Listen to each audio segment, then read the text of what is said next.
नमस्कार दोस्तों। हम राजस्थान समसामयिक की श्रृंखला पढ़ रहे थे और उसमें हमने 6 क्लासेस ले ली थी। आज 7वीं कक्षा है और कक्षा संख्या 7। ठीक है, मैं जानकारी के लिए बता दूं जो नए जुड़े बच्चे हैं उनको कि हम 16 मार्च से श्रृंखला को चलाए हुए हैं। 16 मार्च की क्लास में हमने जनवरी का करंट लिया था और उसके बाद में 23 मार्च की क्लास में फरवरी का करंट लिया था और 30 मार्च की क्लास में मार्च पूरे का करंट लिया था और उसके बाद में 6 मार्च की जो क्लास अप्रैल की क्लास हुई उसमें वो स्पोर्ट्स पूरा लिया था। उसके बाद में जो 13 अप्रैल की क्लास हुई उसमें हमने योजनाएं पूरी कवर की थी और फिर जब 20 अप्रैल की क्लास हुई तो उसमें हमने फ्लैगशिप योजनाएं पूरी कवर की थी। और आज जो कक्षा है 27 तारीख की, इस कक्षा में हम राजस्थान की शिक्षा विभाग की जितनी भी योजनाएं हैं ये कवर करेंगे। ये बेसिकली अध्यापक भर्ती परीक्षाओं के लिए अधिक महत्वपूर्ण है क्योंकि L1 और L2 में स्पष्ट तौर पे इसका मेंशन किया हुआ है राजस्थान शिक्षा विभाग की विभिन्न योजनाओं के बारे में, तो वहाँ पे यह चीज़ है वो काम की रहेगी आपके लिए। ठीक है, इसके बाद में कक्षा संख्या जो 8 रहेगी उसमें हम अप्रैल का पूरा करंट लेंगे और अगली कक्षा जो होगी कक्षा संख्या 8 यह अपलोड होगी आपके अगले संडे को, मतलब आपके 4 या 5 मई। कौन सा है आपके, ये अप्रैल का महीना चल रहा है तो अप्रैल का महीना है तो आपके 27 को संडे है तो अगला 4 मई को। तो अगली कक्षा जो रहेगी कक्षा संख्या 8 वो 4 मई को रहेगी जिसमें अप्रैल माह का पूरा करंट लिया जाएगा। ठीक है, माह का ये 4 मई की कक्षा में हम करेंगे। तो फिर अपना लगभग योजनाएं सारी हो जाएगी, स्पोर्ट्स पूरा रहेगा, 4 माह का करंट हो जाएगा। इसके बाद आगे एक क्लास लेंगे 11 मई के आसपास जिसमें पिछले 4 महीने का एक टेस्ट लेंगे बढ़िया, और यहाँ पे प्रश्न सॉल्यूशन करवाएंगे कि कैसे कैसे प्रश्न बनते हैं। और मैं जानकारी के लिए बता दूं कि इन सभी कक्षाओं की जो PDF है, PPT है, वो मेरे टेलीग्राम चैनल पे शेयर की हुई है। आप मुझे व्यक्तिगत मैसेज ना करें, वो मेरा Telegram channel doctor Ganpat Singh Rajpurohit नाम से है जिसमें लगभग 1,18,000 से अधिक सब्सक्राइबर है। ये संख्या इसलिए बता रहा हूँ ताकि आपको आइडेंटिफाई करने में आसानी हो, क्योंकि मेरे नाम से और भी कई सारे पेज बने हुए हैं, तो वहाँ पे जाइए आप, वहाँ पे आपको सभी की PDF मिल जाएगी। ठीक है, अब मैं बात शुरू कर रहा हूँ। सबसे पहले हम गार्गी पुरस्कार योजना पे आते हैं। ये आज से नहीं है, ये बालिका शिक्षा फाउंडेशन की स्थापना की गई थी 1995 में। बालिका शिक्षा फाउंडेशन, इसका मुख्य उद्देश्य ये था कि बालिकाओं की शिक्षा के लिए प्रयास करना, बालिका की शिक्षाओं को प्रोत्साहित करना और उस हेतु आर्थिक रूप से सहायता करना, साथ में विभिन्न प्रकार के ऐसे रिवॉर्ड वगैरह देना जिससे कि बच्चियां जो है वो अपनी पढ़ाई निरंतर बना के रखें। उसी की ये योजना है गार्गी पुरस्कार योजना। ये 1998 में स्टार्ट हुई थी। इसकी पात्रता ये है कि कोई भी बच्ची हो सकती है, राजस्थान की किसी भी वर्ग की हो सकती है, 10th में 75 या उससे अधिक परसेंटेज बने उन बालिकाओं को ये पुरस्कार मिलता है। इसमें उनको 6,000 रुपए की राशि दी जाती है। ये राशि तभी दी जाती है जब बालिका आगे नियमित अध्ययन करे। अगर वो 11th के अंदर रेगुलर स्टडी करती है तो 3,000 की एक किस्त जाएगी और फिर जैसे वो 12th में रेगुलर पढ़ेगी तो 3,000 रुपए और मिलेंगे, तो 2 किस्तों में मिलेंगे। तो इसका नियमित अध्ययन होना बहुत ज़्यादा ज़रूरी है। ठीक है, कैटेगरी नहीं देखी जाती, राजस्थान की मूल निवासी होने चाहिए और साथ में नियमित रूप से अध्ययन कर रही होनी चाहिए। बसंत पंचमी के दिन आपके यह पुरस्कार दिया जाता है और बसंत पंचमी को पंचायत समिति स्तर पर बच्चियों को ये पुरस्कार शिक्षा निदेशालय बीकानेर के द्वारा उपलब्ध करवाया जाता है। 6,000 रुपये वर्तमान में इसकी राशि है। बीच में कोविड का जब टाइम आया था तो उस समय ये 75 को बढ़ा के 90 भी किया था, लेकिन वर्तमान में अभी कितना है, वापस 75% या उससे अधिक है। इन सब बच्चियों को, बालिकाओं को 6,000 रुपये दिए जाते हैं। वो तभी दिए जाएंगे जब वो नियमित अध्ययन करेंगी। ठीक है, उसके बाद में दूसरी योजना के रूप में हमने लिया निःशुल्क पाठ्य पुस्तक वितरण योजना। ये बहुत पुरानी योजना है, 94-95 की है और पाठ्य पुस्तक बोर्ड के द्वारा दी जाती है।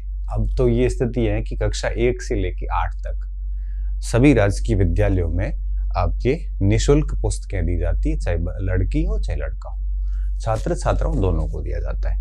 9th और 12th के अंदर अभी स्थिति क्या है कि सभी छात्राओं को निःशुल्क मिलती है और SC ST के छात्रों तथा वे छात्र जिनके माता पिता आय करदाता नहीं हैं उनको भी फ्री में बुक्स मिलती है 12th तक की।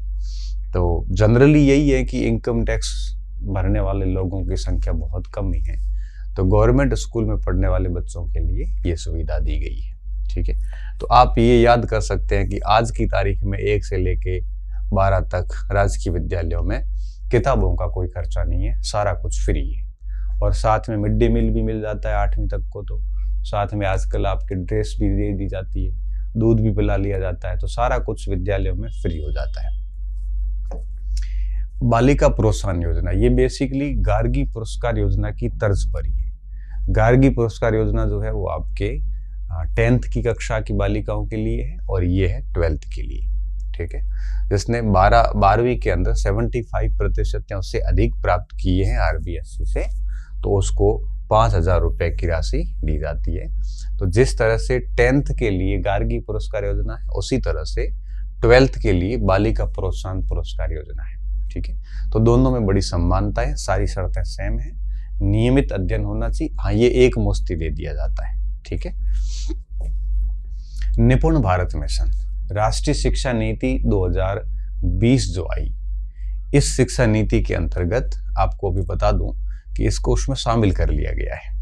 ठीक है, इस शिक्षा नीति के अंदर बच्चों को आपके जो न्यूमरेसी है, मतलब आप यूं समझ लीजिए कि जो अंकों का ज्ञान है, जिसमें बच्चा जोड़ बाकी कर सके, गुणा भाग कर सके और साथ में ये रीडिंग कर सके विथ अंडरस्टैंडिंग, मतलब किताब को पढ़े समझ के साथ में और अंकों का ज्ञान हो, ऐसी प्रोफिशिएंसी विकसित करने के लिए नवाचार शुरू किया गया। और यह निपुण जो भारत मिशन है, इसके तहत आपके जो बच्चे हैं इनको अंकों का ज्ञान और साथ में एक समझ के साथ अध्ययन को सिखाने के लिए एक अभियान शुरू किया गया, मिशन शुरू किया गया। ये जुलाई 2021 का मिशन है और ये बच्चों के लिए कक्षा आयु का ये कि 3 से 8 वर्ष तक के जो बच्चे हैं उनके लिए ये योजना लाई गई है। तो बच्चों की दक्षता और सीखने के कौशल में सुधार करना, इसमें 2 चीजों पे ध्यान रखा गया है।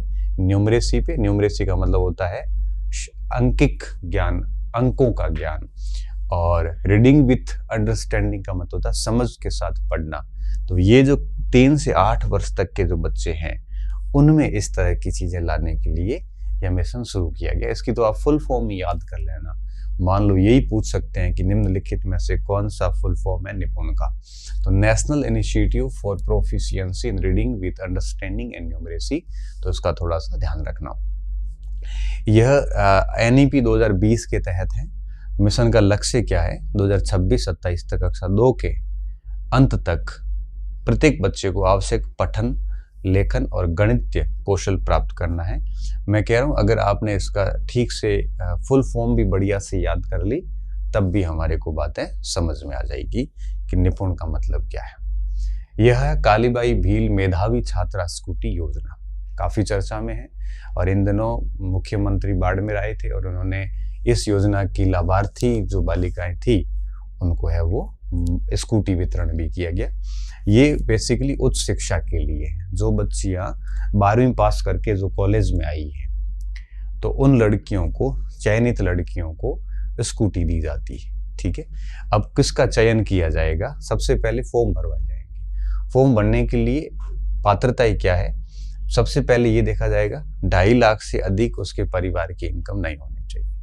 उसके बाद देखा जाएगा कि न्यूनतम आपके पास 12वीं में 65% होने चाहिए। पहले ये आंकड़ा बड़ा था। इसके साथ साथ 12वीं परीक्षा जब उत्तीर्ण कर ली है तो उसके बाद उसने कम से कम फर्स्ट ईयर के अंदर रेगुलर एडमिशन लिया। रेगुलर एडमिशन जरूरी है। वो भी स्लिप उसके साथ में लगेगी, ठीक है। उसको ही स्कूटी प्रदान की जाएगी, बाकी किसी को नहीं। फिर इनकी लिस्ट बनेगी, ठीक है। और लिस्ट बनने के बाद में फिर जो पात्र बालिकाएं होगी उसकी कट ऑफ रखी जाती है, लगभग 90 के आसपास कई बार कट ऑफ रहती है, उनको स्कूटी दी जाती है। स्कूटी के साथ में आपके टंकी भी फुल करके देते हैं, लाइसेंस भी बना के देते हैं, इंश्योरेंस भी देते हैं 1 साल का। अब उस स्कूटी को 3 साल तक आप बेच नहीं सकते, और उसके बाद में हेलमेट भी साथ में मिलता है आजकल। तो ये सारी चीज़ें बच्ची को दी जाती है। लेकिन इसकी समस्या क्या है? इसकी समस्या सिर्फ इतनी सी है कि कई बच्चियों को फाइनल में आते आते स्कूटी मिलती है। तो स्कूटी दी इसलिए जाती है कि बच्चियां नियमित रूप से बालिकाएं हैं वो कॉलेज आ सके। मगर होता क्या है कि लेट लतीफ़े के कारण 3 साल बाद स्कूटी मिलती, तब तक उसकी कॉलेज पूरी हो जाती है, ठीक है। तो इसका पहले नाम क्या था? मेधावी छात्रा स्कूटी योजना था। बाद में एकीकृत करके और कालीबाई भील स्कूटी योजना नाम कर दिया गया। और इसके साथ साथ में एक देवनारायण छात्रा स्कूटी योजना भी है। ये भी सेम विशेषताएं रखती है, मगर ये सिर्फ और सिर्फ इनके लिए है। बंजारा बालिका, बलादिया, गडारिया, लोहार, जो एसबीसी की कैटेगरी है, एमबीसी जैसे हम कहते हैं, उनके लिए है। थोड़े से परसेंटेज बारे में इनके कम मांगते हैं, 50% वगैरह। इसके साथ इसमें और उसमें फ़र्क ये है कि इसमें प्रोत्साहन राशि भी साथ में दी जाती है। प्रोत्साहन राशि कितनी दी जाती है?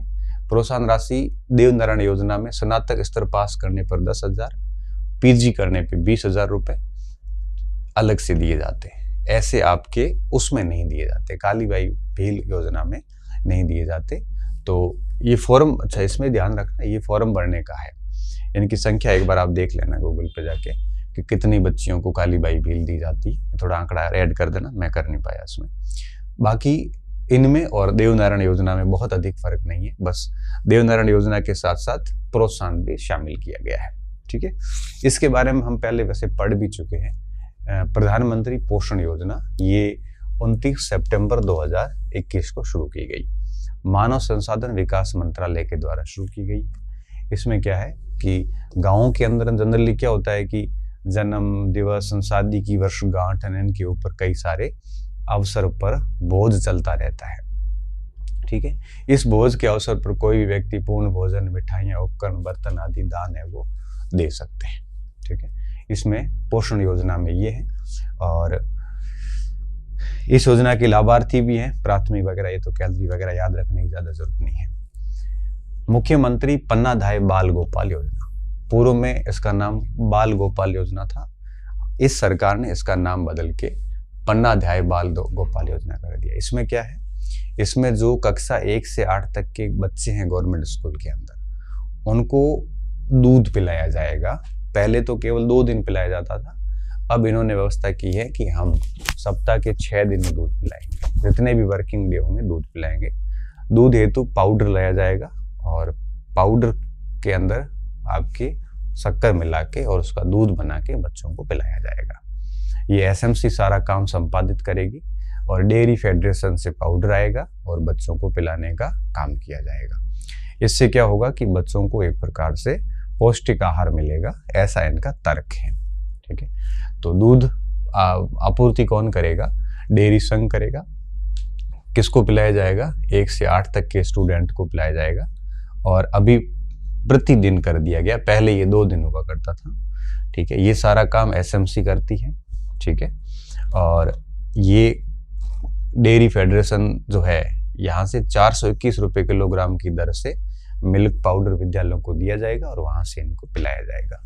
वैसे ये योजना इतनी प्रभावी है नहीं, क्योंकि ग्रामीण एरिया में लगभग हर घर परिवार में गायें, पशु रखते हैं, भैंस वगैरह, बकरियां वगैरह रखते हैं और बच्चे उनका दूध पी के आते हैं, तो उनके लिए ये दूध ज़रूरी भी नहीं है। और दूसरा क्या है कि इसकी खरीद में भी थोड़ा ठीक तरीके से चीज़ें नहीं चल रही है, तो इसके चक्कर में इनकी काफ़ी आलोचना भी होती है। और ये एक गले की फांस सी बनी हुई है। कौन माथा बूढ़ी करे सुबह सुबह दूध की, क्योंकि फिर कई बार बच्चे बीमार भी हो जाते हैं, कई बार पाउडर ठीक नहीं आता, और हज़ारों रुपए, करोड़ों रुपए का इसका बजट है यहाँ पे। अब दूध के अंदर ही क्या करते हैं? 1 से 5वीं तक के बच्चों को 15 ग्राम मिल्क पाउडर, उसमें इसमें 8.4 ग्राम चीनी मिला के और 150 ml की गिलास पिलाई जाती है। और छठी से 8वीं तक 20 ग्राम पाउडर मिला के 10.2 ग्राम क्या करते हैं, चीनी की मात्रा मिला लेते हैं और फिर 200 ml बना के छठी से 8वीं के बच्चों को पिलाया जाता है। तो इस तरह से इतना दूध पिलाया जाएगा। सुबह प्रेयर के ठीक बाद में SMC के सदस्य द्वारा ये सारा कार्य डेली किया जाएगा।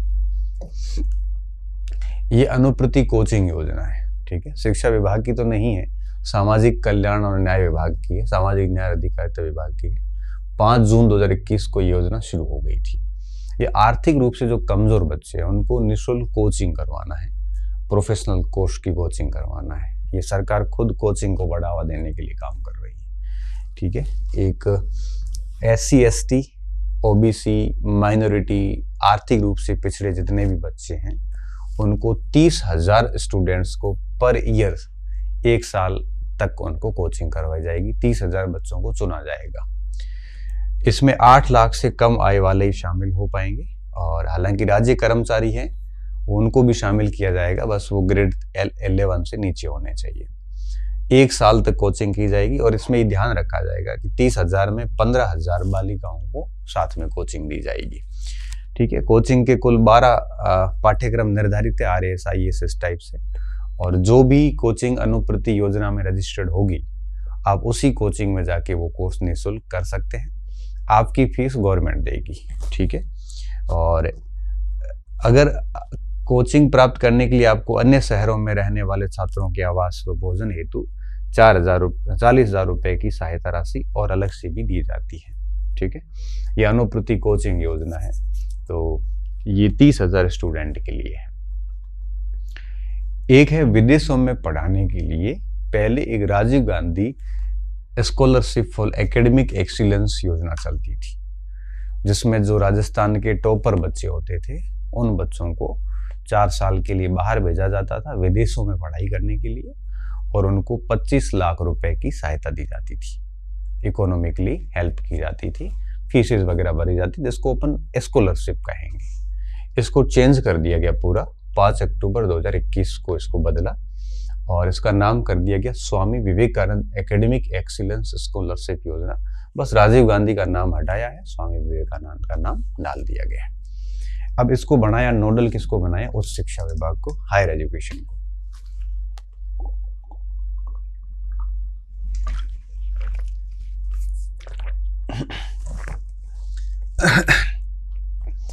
राजस्थान के प्रतिभावान विद्यार्थियों को उच्च शिक्षा हेतु आर्थिक सहायता प्रदान करने का मेन मोटो है।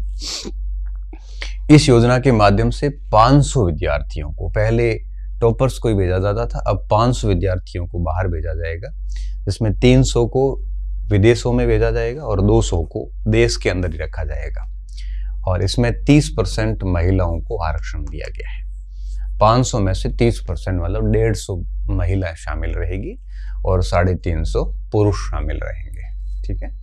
तो इस तरह से आपके टोटल 500 स्टूडेंट को इसका फायदा मिलने वाला है। 2021 से इस योजना को स्टार्ट किया गया था, थोड़ा सा नाम वगैरह इसका चेंज कर दिया गया है। इसकी कुछ पात्रताएं हैं। राजस्थान का मूल निवासी होना जरूरी है, उम्र 35 वर्ष से नीचे होनी जरूरी है, परिवार की आय 8 लाख से नीचे। वैसे ये पूछते नहीं है, है ना? पूछा क्या जाता है, पूछने में हमेशा तारीख देखनी होती, कोई फुल फॉर्म है तो देखनी होती, और मेन प्रावधान क्या होता है, उद्देश्य क्या, ये देखना होता है। बाकी पात्रताएं वगैरह जनरली नहीं पूछते परीक्षाओं में। विश्व रैंकिंग के अनुसार सूचीबद्ध 150 विदेशी संस्थाओं के में प्रवेश इनको मिलना है। बहुत बढ़िया योजना है। 8 लाख में से कम आय वाले, 8 लाख से कम आय वाले विद्यार्थियों की विदेश में शिक्षण शुल्क, ट्यूशन फीस और अन्य खर्चों का 100% भुगतान गवर्नमेंट करेगी। जितना भी खर्चा आएगा उसका सारा भुगतान कौन करेगी? गवर्नमेंट करेगी। 8 से 25 लाख आय होने पर ट्यूशन फीस और 50% भुगतान सरकार करेगी, और 25 लाख से अगर अधिक परिवारों की आय है तो सरकार केवल ट्यूशन फीस है वो देगी। तो ये करीबन इसमें भी घोटाला हुआ। घोटाला क्या हुआ कि जो IAS वगैरह बड़े बड़े अधिकारी लोग थे, उन्होंने अपने बेटों के नाम लिख लिए और उनको भेज दिए विदेशों में। अब वो 25 लाख से अधिक वाले हैं तो इनकी ट्यूशन फी फ्री होगी, कुछ तो मिलेगा। अगर 8 से 25 लाख के बीच में आईएएस होते हैं, जनरली 1.5 लाख रुपए तनख्वाह होती है, तो 17-18 लाख रुपए आईएएस की सैलरी पड़ती है।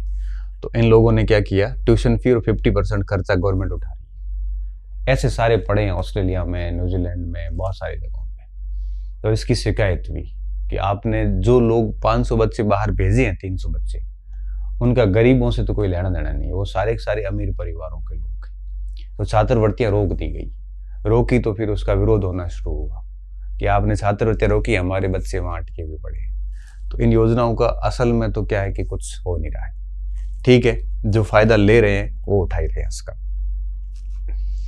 ठीक है, पहले इसमें क्या था, सभी को विदेश भेजा जाता था, अब सभी को नहीं भेज रहे, बल्कि अभी है वो इनको क्या हुआ, अभी सिर्फ और सिर्फ आपके इनको भेज रहे हैं 300 विद्यार्थियों को, 200 को तो यही रखते हैं।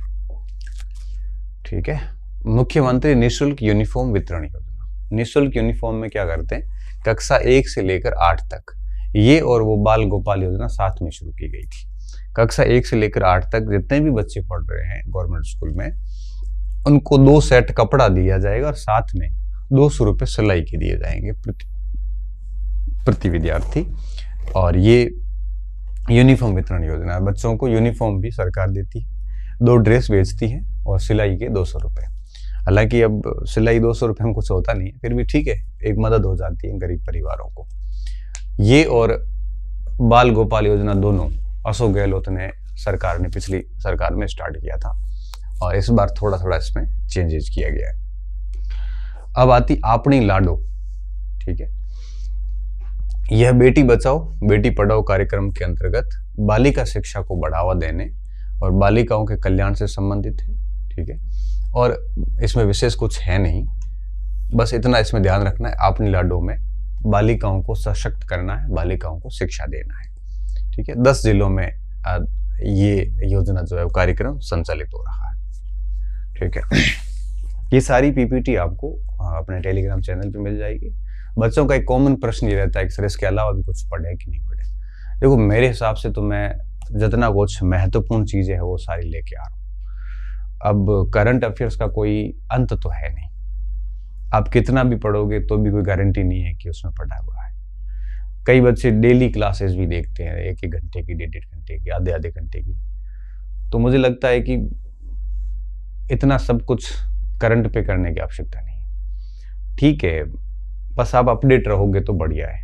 थोड़ा मोटा अखबार छोटा मोटा पढ़ लिया करें, एक मासिक पत्रिका देख लो, एक आधी अपनी क्लास देख लो, इतना खूब है। होना है तो उसमें हो जाएगा, और नहीं होना है कोई प्रश्न तो डेली 1 घंटे की क्लास देके नोट्स बना के 5 रजिस्टर तैयार करने से भी होगा नहीं, क्योंकि वो नोट्स तो बन जाएगा, याद नहीं हो पाएगा। और फिर वो याद कितना करोगे आखिर, अगर करंट पे इतना टाइम दोगे तो फिर सिलेबस के अंदर बहुत सारे और भी पॉइंट हैं। तो कोशिश करिए कि करंट को उतना ही समय दे जितना वो डिजर्व करता है, और करंट इतना ही डिजर्व करता है कि एक मासिक पत्रिका या 2 मासिक जो भी आपको ठीक लगती है, और एक अपनी क्लास देख लो। सब महीने में 4 क्लासें हो जाएगी, और एक करंट अफेयर की एक मैगजीन देख लो बस। और भरोसा मुझे है कि इतने में अपना काम हो जाएगा, और इतने में नहीं हुआ तो इतना उधर उधर भटकने से वैसे होना नहीं है आपका। ठीक है, तो भरोसा रखिए। बाकी मैं थोड़ा धीरे पढ़ाता हूँ, मेरी आदत ऐसी है, मेरे से न चिल्लाया जाता है, ना मेरे से ज़्यादा प्रचार किए जाते हैं कि मेरा चैनल क्या सब्सक्राइब करो, ऐसा मेरे से माथा फोड़ियाँ नहीं होती है। जिसको ठीक लगता है वो बच्चे अपने आप ज्वाइन कर लेते हैं। कई बच्चे कहते हैं सर आप बहुत धीरे बोलते हो, आप उत्साह में नहीं रहते। भाई मेरे को चिल्लाया तो नहीं जाता, आदत ऐसी है कि मैं बहुत स्लो मोशन में पढ़ाता हूँ, बहुत धीरे बोलता हूँ, और ऐसे शिक्षक वाली बातें हैं, कोई मैं एक्टर तो हूँ नहीं, अभिनय नहीं होते मेरे से। मैं ठीक ठीक पढ़ा सकता हूँ, मेरे फ्लो में पढ़ा सकता हूँ। कई बार मैं कहता हूँ कि फिर आप ज़्यादा चिल्लाने वाले शिक्षक ढूंढ लीजिए, अगर आपको सॉफ्ट आवाज़ पसंद है तो मुझे सुन लीजिए। उजियारी पंचायत काफ़ी पुरानी योजना है। इसमें जो आपके ग्राम पंचायतें थी, जिसमें जो ड्रॉप आउट थे, ड्रॉप आउट का मतलब स्कूल छोड़ चुके बच्चे, और कुछ ऐसे बच्चे भी है जो अनामांकित है, जिसका स्कूल में नाम भी नहीं लिखा गया है, तो ऐसे स्टूडेंट को आपकी ऐसी संख्या को शून्य पे लाना, मतलब सारे ड्रॉप आउट को स्कूल से जोड़ना और साथ ही जिनका नाम विद्यालय में नहीं लिखा गया उनको भी विद्यालयों से जोड़ना। ऐसा कोई बच्चा शेष गांव में ग्राम पंचायत में नहीं रहना चाहिए, इस हेतु उजियारी पंचायत योजना लेके आए थे ये। ठीक है, इस संख्या को शून्य पे लाना था। प्रयास कर रहे हैं अभी तक इसके ऊपर। क्लिक योजना, ये कंप्यूटर लिटरेसी से रिलेटेड है। देखो, computer literacy initiative for comprehensive knowledge. ठीक है, तो जितने भी कक्षा 6 से 10 तक के विद्यालय हैं और जिसमें ठीक ठीक नामांकन है, वहां पे इस योजना को शुरू किया गया है। इसकी खास बात यह है कि क्लिक योजना में स्कूल में एक लैब बनेगी, कंप्यूटर लैब, और जो इच्छुक बच्चे हैं वो एक शुल्क भरेंगे और उसके बाद उस लैब से वो कंप्यूटर की लिटरेसी, कंप्यूटर साक्षरता ग्रहण करेंगे। इसके ऊपर कोई जोर जबरदस्ती नहीं है। ये योजना उन्हीं विद्यालयों में लागू होगी जहां पे कंप्यूटर लैब अवेलेबल है। अगर कंप्यूटर लैब अवेलेबल नहीं है, विद्युत की कनेक्टिविटी नहीं है, तो फिर ये नहीं होगा। और इनको संचालित करने के लिए कंप्यूटर अनुदेशक रहेगा। RKCL जो है, Rajasthan knowledge for cooperation limited, RSCIT वाले, ये लोग इसको संचालित करने का काम कर रहे हैं। तो देखो क्या है इसमें, क्या लिखा है। क्लिक योजना जो है ये आपके कक्षा 6 से 10 तक के विद्यार्थियों को कंप्यूटर प्रशिक्षण प्रदान करना और उनमें टेक्नोलॉजिकल स्किल को डेवलप करना है। ठीक है, इसमें स्वैच्छिक आधार पे चलेगा। 17-18 से इसको शुरू किया गया है और एक न्यूनतम शुल्क के साथ इसमें लिया जाएगा। ठीक है, ये देख लेना, इसमें ज्यादा कुछ नहीं है। फिर आता है no bag day. No bag day 20 फरवरी 2020 से स्टार्ट किया गया। शनिवार को नो बैग डे मनाया जाता है। अभी तो उन्होंने ये कह दिया है कि इस साल से कि सप्ताह के लास्ट के 2 दिन ही शनिवार ही हम नो बैग डे रखेंगे, सभी शनिवार को नो बैग डे नहीं रखेंगे। अभी तो ये प्रावधान भी हो गया है। तो शनिवार को नो बैग डे मनाया जाता है। ठीक है, और इस दिन बच्चे जो है बैग लेके नहीं आएंगे बल्कि अदर एक्टिविटीज करेंगे। थीम तय है और थीम के अनुसार अदर एक्टिविटी की जाएगी। ठीक है, ये फोटो है सक्सेस पॉइंट स्कूल का जहां बच्चे नो बैग डे के दिन पढ़ रहे हैं। हालांकि यहाँ पे तो बच्चे बैग भी लेके आए हैं साथ में वो, लेकिन यहाँ पे आप देखोगे तो बैग का उपयोग नहीं हो रहा, बस लेके ही आए। इस दिन अखबार पढ़ाना करना, थीम के अकॉर्डिंग कार्य जो है वो किया जाता है। ठीक है, ये भाई सक्सेस पॉइंट, ये खेल रहे हैं बच्चे, ये ग्राउंड में खेल रहे हैं, ये सारा काम किया जा रहा है। नो बैग डे के दिन ये सारी चीजें की जाती है। ठीक है, ये सक्सेस पॉइंट स्कूल का है, इन्होंने प्रमोशन के हिसाब से अंदर डाल दिया है। तो मुझे भी बताने में दिक्कत नहीं है क्योंकि मेरा ही स्कूल है और बच्चे पढ़ते हैं और मैं पूरा ध्यान रखता हूँ इन चीज़ों का। 9 से 12 तक का स्कूल है, इंग्लिश हिंदी दोनों मीडियम चलता है। तो ये नो बैग डे का था। शारीरिक अक्षमता युक्त बालिकाओं हेतु आर्थिक सबलता पुरस्कार, जो दिव्यांग बालिकाएं हैं, ये योजना 2004-05 से शुरू की गई है और जो दिव्यांग बालिकाएं हैं उनको आर्थिक सहायता देना इसका मेन मोटो है। कक्षा 1 से 12 तक, 8वीं तक 2000 रुपये सालाना सहायता दी जाएगी और 9वीं से 12वीं तक 2500 रुपये सालाना सहायता दी जाएगी। ये भी BSF की योजना है, बालिका शिक्षा फाउंडेशन की योजना है। इंदिरा प्रियदर्शनी पुरस्कार, ये इस पुरस्कार पे हर गवर्नमेंट की नजर रहती है। कभी इसको पद्माक्षी नाम दिया गया, कभी इसका और भी कई सारे नाम दिए गए और अभी इसका नाम है इंदिरा प्रियदर्शनी अवार्ड। ठीक है, 2010-11 में शुरू की गई थी। फिर पद्माक्षी योजना इसका नाम 2019 में किया गया। अभी वापस इंदिरा प्रियदर्शनी योजना 19-20 में किया गया। इसमें क्या है, 8 कैटेगरी की बालिकाएं, कक्षा 8वीं 10वीं और 12वीं। कक्षा 8वीं के परिणाम में 8 कैटेगरी में जैसे आपके जनरल भी आएगा, OBC भी आएगा, SC ST MBC, माइनॉरिटी, दिव्यांग, 3-3-6 एक साथ, एक BPL। तो 8वीं कक्षा की ये 8 बालिकाएं, 10th की भी ये 8, और 12th की भी आप जनरल की टॉप पर, ओबीसी की टॉप पर, एससी की टॉप पर, एसटी की टॉप पर, इस तरह से हर क्लास की 8 कैटेगरी की बालिकाओं को इंदिरा प्रियदर्शिनी अवार्ड दिया जाएगा। ठीक है, जिले की टॉप पर तो टोटल 8 टॉप पर सभी कैटेगरी में ली जाएगी और इनको फिर आपके कक्षा 8 की जो स्टूडेंट में टॉपर होगी उसको 40,000 रुपये की सहायता राशि देंगे। 10th की जो टॉपर है उसको 75,000 देंगे और 12th की टॉपर है उसको 1 लाख प्लस स्कूटी देंगे। ठीक है, ये आंकड़ा थोड़ा ध्यान रखना। तो इंदिरा प्रियदर्शिनी अवार्ड में कक्षा 8वीं, कक्षा 10वीं और कक्षा 12वीं इन तीनों की जिला टॉपर, 8 कैटेगरी की टॉपर।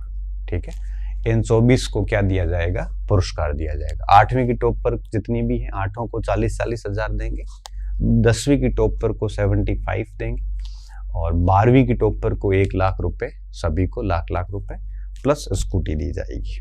ठीक है, 8वीं का लिखा भी है 40,000 रुपये उसने। तो प्रत्येक जिले में प्रथम स्थान इन 8 कैटेगरी के स्टूडेंट को ये इंदिरा प्रियदर्शिनी अवार्ड है। एकल व द्विपुत्री योग्यता पुरस्कार, इसका मतलब ये भी बीएसएफ की योजना है। इसमें यह है कि अगर कोई माँ बाप की एक ही लड़की संतान है या 2 लड़की संतान है तो ये पात्र मानी जाएगी। ठीक है, तो अब देखो क्या हुआ, अब इनकी कट ऑफ बनेगी। 2012 में इस योजना को शुरू किया गया था और अधिक अंक लाने पर, कट ऑफ से अधिक अंक लाने पर इनको जो है वो पुरस्कार दिया जाएगा। राशियां याद रखने की ज्यादा जरूरत नहीं है इसमें। मूक बधिर नेत्रहीन बालिकाओं को आर्थिक सबलता पुरस्कार। तो ये जो मूक बधिर और नेत्रहीन विद्यालय हैं, विद्यालयों में जो बालिकाएं हैं कक्षा 1 से 12 तक, कक्षा 1 से 8 तक 2,000 रुपये प्रतिवर्ष सहायता मिलेगी और 9वीं से 12वीं तक 5,000 रुपये सहायता मिलेगी। 2005-6 से ये योजना चल रही है। बहुत कम संभावना है इनके प्रश्न बनने के, क्योंकि ऐसी फिर कई योजनाएं आ जाती है। आपकी बेटी योजना, ये बहुत महत्वपूर्ण है। हमारी बेटी योजना भी एक योजना, एक आपकी बेटी भी है। ये भी बहुत पुरानी योजना है, 2004-5 से। इसमें जो यूं कहिए कि जो गरीबी रेखा से नीचे है या फिर ऐसी बालिकाएं जो अनाथ है या माँ बाप में से कोई एक नहीं है, मतलब माता पिता दोनों का या अथवा एक का निधन हो गया है, या बीपीएल गरीबी रेखा से नीचे जीवन यापन करने वाली बच्चियां हैं और गवर्नमेंट स्कूल में पढ़ रही है, तो उनको आर्थिक सहायता दी जाएगी। 1 से 8 तक 2100 रुपये और 9 से 12 तक 2500 रुपये की आर्थिक सहायता दी जाएगी। मुख्यमंत्री हमारी बेटी योजना, हमारी बेटी योजना की शर्तें भी कुछ ऐसी हैं। इसमें क्या है कि जो राजकीय विद्यालयों में स्टूडेंट्स पढ़ रही लड़कियां, ये 15-16 की योजना है, उनके लिए योजना है। इसमें 10वीं की कक्षा परीक्षा में जिले में जो फर्स्ट और सेकंड प्राप्त करेगी वही इसमें पात्र हैं और प्रत्येक जिले से 4 को सम्मानित किया जाएगा हमारी बेटी में। तो 2 तो हो जाएगी टॉप पर जिले की, फर्स्ट और सेकंड, और तीसरी हो जाएगी आपकी बीपीएल कैटेगरी की और चौथी हो जाएगी अनाथ कैटेगरी की। तो 2 इसमें 1-1 हो जाएंगे। ये कुल कितनी लड़कियों को सम्मानित किया जाएगा, 4 लड़कियों को, जिसमें से 1 बीपीएल होगी, 1 अनाथ होगी, 2 और 2 जिले की 10वीं की टॉपर फर्स्ट और सेकंड। टोटल 4 बालिकाओं को, हर जिले में 4 बालिकाओं को इस योजना का फायदा मिलेगा। इसमें क्या है, इसमें आपके 11वीं और 12वीं के लिए 1,15,000 तक की वित्तीय सहायता मिलेगी। कैसे मिलेगी, 15,000 तो सीधा दे दिया जाएगा फायदा, और लाख रुपए इनको बच्चियों को नहीं देंगे, बल्कि जिस हॉस्टल में और जिस कॉलेज में उन्होंने प्रशिक्षण प्राप्त किया है उनके सीधे खाते में भेजे जाएंगे। तो ये व्यावसायिक शिक्षा और प्रशिक्षण के लिए है। तो 15,000 तो सीधे खाते में दे देंगे, मतलब बच्ची को दे देंगे, और बालिका के जहां जहां से उसने कोर्स किया है वहां लाख रुपए उनके खाते में भेजे जाएंगे। अगर वो स्नातकोत्तर तक काम करती है तो फिर 1 लाख रुपए उसको, और ये 2,25,000 मिलेंगे। 25,000 तो बालिका के खाते में जाएंगे, 2 लाख रुपए शिक्षण संस्थान और जिस हॉस्टल में बालिका रही है उनके खातों में जाएंगे। तो 4 बालिकाओं को ये फायदा मिलेगा। ये भी बालिका शिक्षा फाउंडेशन की योजना है, लिखा भी है, देखो बीएसएफ की योजना है ये। तो इसमें ध्यान रखना है इस बात का कि 10th में 4 लड़कियों को, जिले की 4 लड़कियों को, 2 टॉपर, 1 बीपीएल की लड़की और 1 लड़की आपकी अनाथ, लिया जाएगा और इन 4 लड़कियों को पुरस्कार दिया जाएगा। ठीक है, 11वीं 12वीं के अंदर वो व्यावसायिक शिक्षा प्राप्त करेगी तो उस समय उसको 15,000 रुपये तो नकद देंगे, लाख रुपए उन खातों में जाएंगे जहां से उन्होंने प्रशिक्षण प्राप्त किया, उसकी फी वगैरह ये भरेंगे, सरकार भरेगी। और कॉलेज तक चली जाती है बच्ची तो 2,25,000 की सहायता मिलेगी, 2 लाख तो जाएंगे फीस वगैरह में और 25,000 रुपये वो मिले। अगर ये बच्ची व्यावसायिक शिक्षा प्राप्त नहीं करती है तो इस योजना का फायदा उसको नहीं मिलेगा। अब ये योजना तो बहुत पुरानी हो गई है। ठीक है, 2007-8 से और कक्षा 9 में अध्ययनरत सभी वर्ग की बालिकाओं को अब साइकिल वितरण की जाएगी। नन्ही कली योजना, ये भी काफी पुरानी योजना है और जिसमें एससी की जो बालिकाएं हैं, ठीक है, उनको 1,800 रुपये प्रति बालिका के हिसाब से कक्षा 1 से 8 तक की बालिकाओं को सहायता की जाएगी और ये 2006-7 से चली आ रही, उदयपुर से इसका आगाज हुआ था। ठीक है, और अनेक कार्यक्रम भी चलाए बालिका शिक्षा को बढ़ावा देने के लिए, मीना मंच, गार्गी मंच वगैरह वगैरह। अब इनको पढ़ने की ज्यादा आवश्यकता नहीं है वैसे, क्योंकि अब ये कार्यक्रम काफी पुराने हो गए हैं, काफी आउटडेटेड है, तो पूछने के आसार बेहद कम हो गए हैं।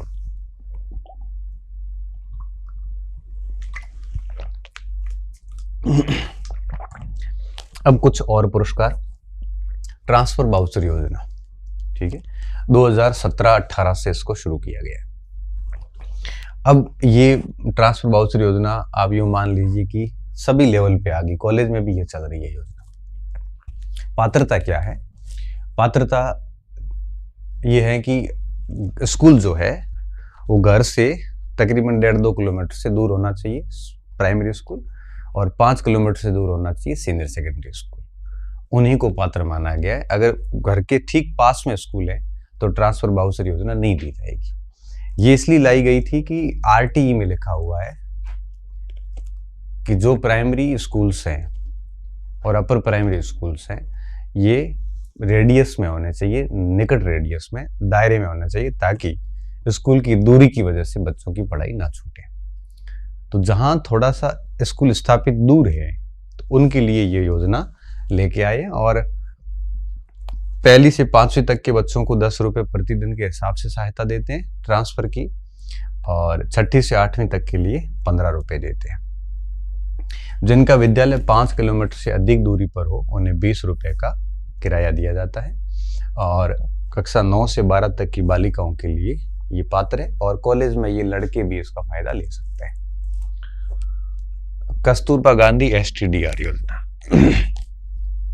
ये भी ट्रांसफर से रिलेटेड ही है। इसमें कस्तूरबा गांधी में जो नियमित पढ़ने वाली बालिकाएं उनके लिए है। 10th में 50% अंक प्राप्त कर 11वीं में प्रवेश लेने पर उसको 2,000 रुपये 5 वर्ष की अवधि तक दिए जाएंगे, और कॉलेज में प्रवेश लेने पर 4,000 रुपये 3 वर्ष के लिए दिए जाएंगे। शारीरिक असक्षम बालिकाओं को आर्थिक सबलता, ये 2,000 रुपये सालाना दिए जाते हैं। जो 9 से 12वीं तक की नियमित बालिकाएं हैं और शारीरिक रूप से जो अक्षम हैं उनको दिए जाते हैं। 2005 से ये योजना चल रही है कंटिन्यू।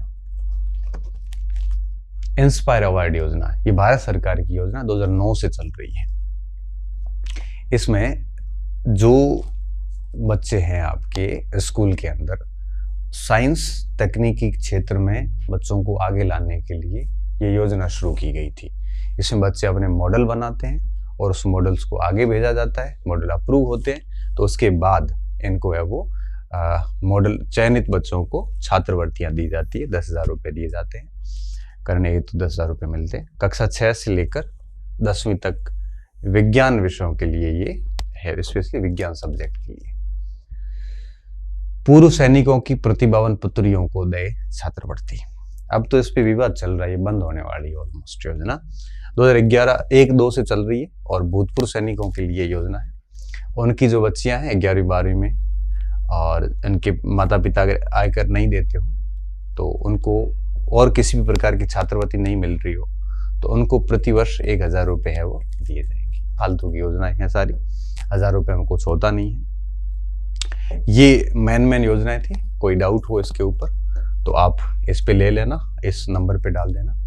और खास बात एक और बताऊं कि कुछ योजनाएं ऐसी है जो मैंने छोड़ दी इसमें, वो योजनाएं हमने पिछली कक्षाओं में ले ली थी, और अब आगे कोई और योजना आएगी या नया अपडेट आएगा तो हम आगे की कक्षाओं में करंट में साथ साथ लेते रहेंगे। ठीक है, तो उम्मीद कर रहा हूँ कि आपको समझ में आया होगा। इनको कॉल करके परेशान नहीं करें, व्हाट्सएप पे फैक्ट अगर आपको कोई लगता है एरर है तो इनको मैसेज डाल सकते हैं आप। ठीक है, बहुत बहुत धन्यवाद विद्यार्थियों, अच्छे रहिए, मस्त रहिए, पढ़ते रहिए। मैं मेरी तरफ से प्रयास कर रहा हूँ, आप अपनी तरफ से प्रयास करते रहिए। हम मिलकर डेफिनेटली आपके लक्ष्य को और आसान बनाएंगे। ठीक है, धन्यवाद।